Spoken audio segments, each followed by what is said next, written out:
कुछ ही क्षणों के उपरांत समारोह पूर्वक राष्ट्रपति भवन के लिए प्रस्थान करेंगी। उनके साथ हैं इस वर्ष के गणतंत्र दिवस समारोह के हमारे विशेष मेहमान, यूरोपीय परिषद के अध्यक्ष श्री एंटोनियो कोस्टा और यूरोपीय आयोग की अध्यक्ष उर्सुला फॉन डेर लायन, देश के उपराष्ट्रपति श्री सीपी राधाकृष्णन। माननीय राष्ट्रपति महोदया को समारोह पूर्वक विदाई देने के लिए उनके साथ उपस्थित, साथ ही माननीय प्रधानमंत्री श्री नरेंद्र मोदी, रक्षा मंत्री श्री राजनाथ सिंह, बहुत ही विशद, बहुत ही भव्य, बहुत ही प्रभावशाली 77वां गणतंत्र दिवस समारोह आयोजित हुआ। ऐतिहासिक कर्तव्य पथ पर पृष्ठभूमि में राष्ट्रपति भवन का गुंबद देखा जा सकता है, जो कर्तव्य पथ से स्पष्ट दृष्टिगोचर होता है। ऐतिहासिक बग्घी में विशिष्ट मेहमान अपनी जगह, अपना स्थान ग्रहण करते हुए यूरोपीय आयोग की अध्यक्ष Ursula von der Leyen, Bharat की राष्ट्रपति माननीय श्रीमती द्रौपदी मुर्मू और यूरोपीय परिषद के अध्यक्ष श्री एंटोनियो कोस्टा भारत और यूरोप की सहभागीदारी अलग अलग क्षेत्रों में यूरोपीय कमीशन के देशों और भारत को प्रगति के नए आयाम पर ले जाने में कामयाब होगी, इसमें कोई शक की गुंजाइश नहीं है। आगे आने वाले दिनों में बहुत से महत्वपूर्ण ऐलान हो सकते हैं सहयोग की दिशा में।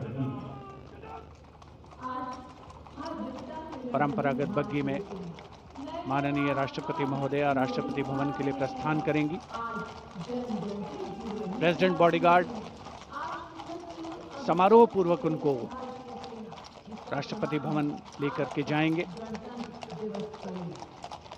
राष्ट्रपति के अंगरक्षक, जैसा हमने शुरू में कहा, एक अद्वितीय एयरबॉर्न कैवलरी रेजिमेंट है।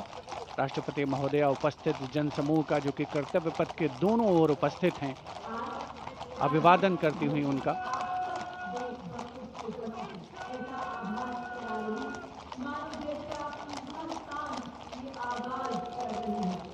जैसा कि हम सब जानते हैं, इस समारोह से बड़ा कोई आयोजन नहीं है।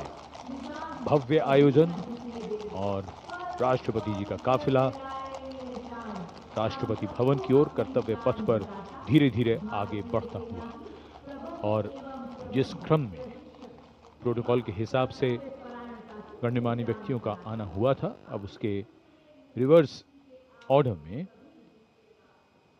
उनका यहां से प्रस्थान होता है। राष्ट्रपति जी के बाद अब माननीय उपराष्ट्रपति जी श्री सीपी राधाकृष्णन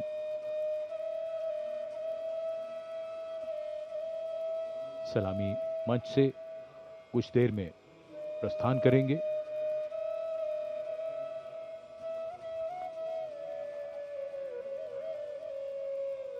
वंदे मातरम के 150 वर्ष आज के समारोह का मुख्य theme. Ceremony and tradition giving context to modernity. Today the signs and symbols of national celebration become more meaningful. And as we foreground them, our individual identities take a back seat and responsible nationhood leads the way. And we saw glimpses of that. Across the armed forces, across the civilian performers. And as the dignitaries depart from the saluting base and we conclude yet another Republic Day parade in New Delhi, we would do good to remember that our extraordinary existence as a civilization has withstood centuries of transformation and still stands strong with its uniqueness in place. We are, however, a young republic, still settling in, still adopting, and still adapting. Our strength has always been our ability to embrace and hold different extremes with gravitas and fortitude, with balance and dignity, tradition and modernity, change and continuity, reconciliation and resistance.